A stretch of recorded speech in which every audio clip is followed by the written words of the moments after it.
Jawan, welcome to the show. Justin, thanks for having me. Looking forward to this one. Yeah, there's a lot to talk about with Zingtree, and you guys like recently announced your Series A. Congrats on that. But for people who don't know what Zingtree is doing, what are you guys doing today? So, Zingtree is a no code interactive decision tree engine that helps call center agents to identify customer issues and resolve it as quickly as possible through a guided agent scripting software. So people listening and watching are going to think about chatbots and these different things around there. How did this get started in the first place? And I'm curious from there. We'll take the story back to today. But how does Zingtree get started? So, by accident, our founders, I didn't found the company, I came in as CEO. Our founders, great people, high integrity people, they were running a B2C company that was getting a ton of tickets, support tickets. And they hard coded a decision tree, if this, then that kind of journey to resolve the customer issue and to help the customer troubleshoot their issue and reduce their tickets by 40%. So that's when they had the aha moment and said, "Hey, we're a small couple $1 million, B2C business. If it helps us, it can probably help a bunch of other SMB businesses." So they built the software as a side hustle and launched it online. While they kept their day jobs, and the business just took off organically. The key thing about Zingtree I mentioned in that first sentence is no code. So when they built the software, because they were doing their day jobs, they built it very much in a self-serve manner. So customers had to come find Zingtree on their own, and they had to onboard themselves on their own and support themselves on their own. And that gave us tremendous inbound PLG DNA from day one and helped us grow organically. So you joined in 2020, January 2020, at least from like LinkedIn, everything from there. So when you came in, like at what point was the business at? What were you doing in terms of the product and everything? I'm curious and just kind of laying the landscape of that. Yeah. So I actually started as a consultant in 2019, late summer 2019. I wanted to make sure this is what I wanted to do. As you know, you talk to a lot of founders and CEOs. It's a big commitment. So before you jump into it, you really, have to feel it in your gut that, hey, I really want to do this. And I needed to have that feel in my blood. So one, just the business, but more importantly, the people. It was a very small team of three. Can I really get along with these people? And more importantly, can they get along with me? So I wanted to really understand that. So I spent some time doing that. And what really got me excited was going back to that comment I made earlier about how people came and found Zingtree on their own. The problem was real in the market. It was phenomenal that they had about 600 customers in 50 plus countries that came and found Zingtree on their own, signed up for a That's free crazy. trial. They had a pain point. They signed up for a free trial, made a small purchase, and they continued to grow with Zingtree over the years. So that was exciting for me to see. And out of those 600 or so customers, 250 of them were enterprise household name logos: Hilton, Kaiser, Peloton, SpaceX. And I was amazed. I don't know how hard it is to get those logos, and these people are just coming and falling on our laps. So that was exciting to see. The second exciting part for me of Zingtree was initially I thought it was a contact center, call center product. But when I started talking to customers, they were using Zingtree organically throughout their organization. SpaceX and the engineering team, Getty Image and their finance team. Yes, there was always a customer experience, wrapper around it. But it was interesting how it was organically growing throughout the organization. So I realized that not only is a contact center product, and even though that's our focus now, it truly is a horizontal platform. And that was a much bigger market for us.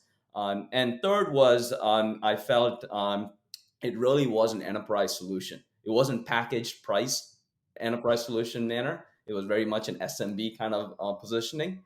But I really felt it was an enterprise solution. And that was a hypothesis I had to go prove out in 2020. And then the most important thing is the people. For me, it always starts with people. We're a people first culture. So can I trust these people I'm getting in business with? And can they trust me? And once we went through that, assessment, it was easy for me to get behind Zingtree. So you said you joined and it was only like three people at the time. Obviously, I mentioned the $15 million Series A. That's not three people. Take me through, like, did you always know? Because you came in, you're like, okay, you saw those things you just mentioned around this can be enterprise and everything. and then you knew you were going to take it to a much bigger position than being a profitable side hustle. Like, hey, we're going to go to the moon with this.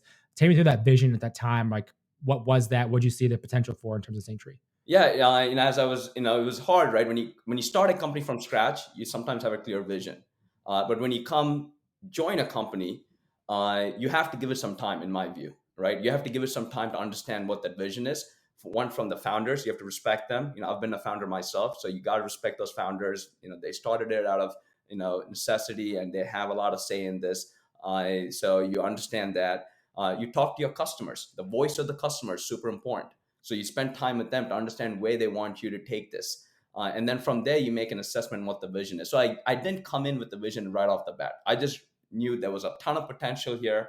And I wanted to prove out some hypothesis. I wanted to make sure that we can get, our ASP was 2 to 3K. So can we get 10K, 25K, 50K, 100K deals in 2020 at the top of the funnel from putting an enterprise layer on top of the PLG motion? And we did that. So that was what I wanted to prove. As we did that, I started, coming together with the vision. And the vision for me was, as we started talking to customers, to prospect, is human decision making is here to stay and super important. And human decision making needs tech assist. And Zingtree is in that space to help these humans that work at these enterprises make good decisions every day. In the world that we live in, there's a ton of information out there, information overload. And you have data in all these different systems, right? For our customers, they have data in Salesforce and ServiceNow, in their contact center platforms. They have it in their ERP systems, homegrown systems. How do you take all this data from all these repositories and make it actionable for that human that's trying to solve a critical problem, or high complex problem, a high stake problem where they have to deliver so their customers don't get pissed off, right? And at that time, Zingtree comes in to help that person, guide them through and interact, through the next best action to resolve those issues. And so that was the vision. Human decision making is critical, right? And we're here to help humans make better decisions every day. Can we unpack that a little bit just in terms of what that looks like, a use case, for instance, or something around like what that actually tangibly looks like? I'm curious. I know people who are going to be curious about this. You have a few case studies on your website as well, but walk us through a little bit of that, like what that actually looks like when someone's using that. Yeah, so let's use you as an example. I see you got these nice earpods, and let's say your earpods don't work. So you, Justin, are calling customer support and you're frustrated. You try to go through their website and you try to resolve it on your own, and it didn't work. And now you're like, man, I got to make a call. So you're already pissed off. So you make that call, and the agent, when they come in, before Zingtree, they would have to restart that process a lot of times, right? They'll be like, hey, what's your name? Justin. Okay, great. What is your problem? And then you say, hey, my earbuds are not working. Then they have to go and look into Salesforce knowledge base. They go to a knowledge base article, read 5 pages. They put you on hold. And then they come back to you and say, give you a generic answer, right? Based on the 5-page knowledge base article they read. You're frustrated, one, because you had to be on hold. Two, you are living in a world where you want customized solution to Justin. Justin is special, but you're not being treated that way. You're just being read out of a 5-page knowledge base article. It's like, hey, do this, this, and then say, hopefully that's helpful. And then me as an agent, I'm nervous because, listen, guess what? I'm making 10 to 15 bucks an hour, right? And this is like my livelihood. I want to make, I do genuinely want to make you happy, but I'm new on the job. I don't have all the information and knowledge available in my fingertips. So I'm not confident, and I'm mumbling, and I'm not being on my A game. So this is the challenges our customers face when they find Zingtree. Because now, fast forward, once they implement Zingtree, which they can on their own because it's no code solution, so they don't have to get IT involved. The business users can build trees and publish it live. So when they do that, the same example, the call comes in, I'm picking up the phone saying, hey, Justin, I see you try to resolve this issue on your own. And it looks like you bought this earpod last week and it was working for you, but now the left earpod is not working, but the right is, right? And guess what? I got your attention. You're like, wow, this agent's on his game because he knows who I am. He knows why I'm calling because I've seen that interaction on your, you trying to self-solve on your own, and it opens up a ticket in whatever system the customer uses. That data comes into Zingtree, right? It's a two-way data sync. And now I'm walking you through, let's figure out why the left is not working. Take the right out, sync up the left, and I'm walking you through this and resolve your issue. You're fired up because of, wow, like I got customized service, I got quick service. The agent, I'm like confident, like, yeah, I've only been on this job for like 4 hours, but all I have to do is read, write, click through the decision tree. So I'm like doing my job really well. I'm happy. I'm confident as an agent, and it's a win-win for all. And the biggest winner is the company that makes the earpods, because now they're coming out of this as, your a great CSAT score. You're happy with them as a the product that they sold. You're looking to buy other products from them, and you're not returning your earpods, right? So that is, in a detail way of giving you an example of how a customer that has a problem, and then they find Zingtree and resolve it. I appreciate you sharing that. And I wanted that context for people to understand like how it works and everything around that. And I'm also curious, from taking a step back with Zingtree, you mentioned a little bit before in the customers and how that's evolved a bit in terms of how you decided. But I want to know more about like how you actually figured out that kind of ideal customer profile. As you had those 600 customers, you knew you had some enterprise, a few hundred of those. Going forward, you wanted to go more enterprise and kind of change the product around a little bit to go for that. But how did you narrow down then, like which ones you were going to go after, which types of customers, which types of companies? I'm curious of that, because I'm always thinking of other entrepreneurs and like they try to boil the ocean, and you can't do that if you're going to succeed. But how did you kind of narrow that down for Zingtree? It's hard, and we're still working through it, right? So it's never easy. It's but I think you look for signals, right? One easy signal is, where you're getting a lot of your revenue from. Are there some commonalities there? And as we've been going more up market, we recognize that we've had some organic inbounds coming mostly from the contact center space, from enterprise companies. Poly just became a customer of ours. Shark Ninja, Groupon, right? So these are, which, by the way, Gail used to work at Groupon and gave me some good guidance there. So I appreciate that from you guys. So you look for those signals, and then it's not perfect. It's not it's straightforward, but you have to make a decision, right? In the seat that we're in as a early stage startup, you have to make a decision and say, you know what, we're going after contact center. That's our go to market. The revenues are back in it. We've seen some signals of us winning some big deals that are 50K, 100K, 200K deals, plus deals that are coming from the contact center space. Let's double down on that. So that's the decision we made, and it's serving us well. And we've gone from a couple $1,000s in customer contracts to large six-figure deals. So it's been an exciting ride. There's a question I have to ask, and it may be obvious to some, maybe less to others, but with inherently you being a decision-making company of sorts, how do you apply that to your own decision-making within the company, you personally? Like, I can't not ask that, Juan, so I have to ask, like, how do you do that? Yeah, we talk about that a lot. In fact, when you go on our website, there's a support button that is all done through a decision tree. So we definitely try to use our own product, and it's important. You have to, but you also have to be careful. Sometimes you try to overdo it, where you try to use your own product when it's not really built to do X, Y, Z. So you have to be careful. You have to find that fine line. You have to give in and say, hey, we're not really set up this way, and let's not go down that path.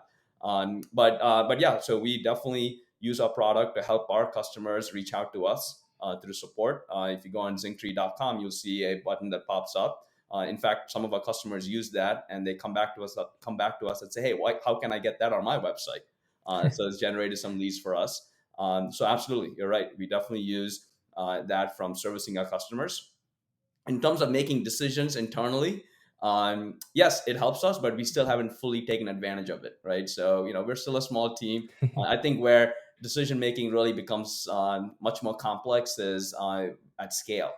So if, right now we have a small team, we can all talk to each other. But if you imagine going from having 1,000 employees, 2,000 employees, how do you make decisions now?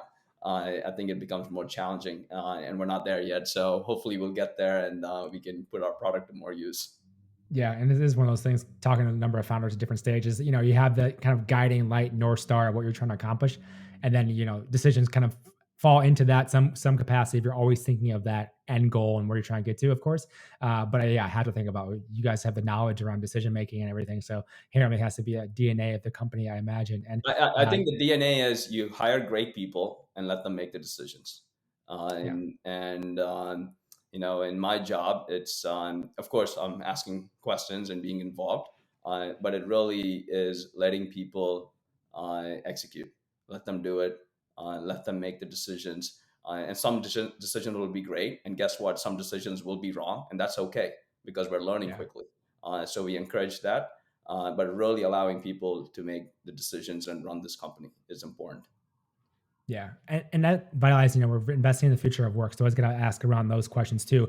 With having just raised that new round of funding, a lot of times that's either you're hiring a ton more people with product, obviously that type of thing as well, and like sales and everything else. But I'm curious as for you then, how are you looking at the future of work in terms of your team, like where you hire and that sort of thing? I'd be curious about that from Zingtree too.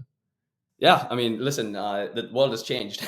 We all know that. I'm a big office guy. I'm a big culture guy at startup. I'm a big office guy where everyone needs to be in the office. We're a small team, we're mighty, and we're going to make this happen. And I've done a 180 since COVID. It's like I've gone the other extreme now, where we're not getting an office because things are working remote. I've seen it work, right? And sometimes, so you do need to have an open mind and everything. And I didn't, but by accident, we were all stuck at home, and I saw how it can work successfully, and it's worked well for us. So we've gone the other extreme where we say we're going to be completely remote. We're never going to get an office, because what happens now is if we do get an office, and the few people or some of the people that go to the office, they start building a certain type of culture, and the people who are remote get left behind or don't get to be involved in that culture. So we went the other Yeah, direction and saying we're not going to have an office. We're going to be a remote first company. But guess what? That's where the world is going. I think it is. A lot of these call center agents that we service, they're no longer working in the office where they can lean over and say, "Hey, what do I say now?" yeah, Right? That's a real thing. It happens. It happens in the call center, right? It's they're like, when they get a call, they lean to their colleague and say, "Okay, let me put you on hold. Hey, what do I say? This person's asking this question." Or they call their manager and say, "Hey, what do I say?" They can't do that anymore.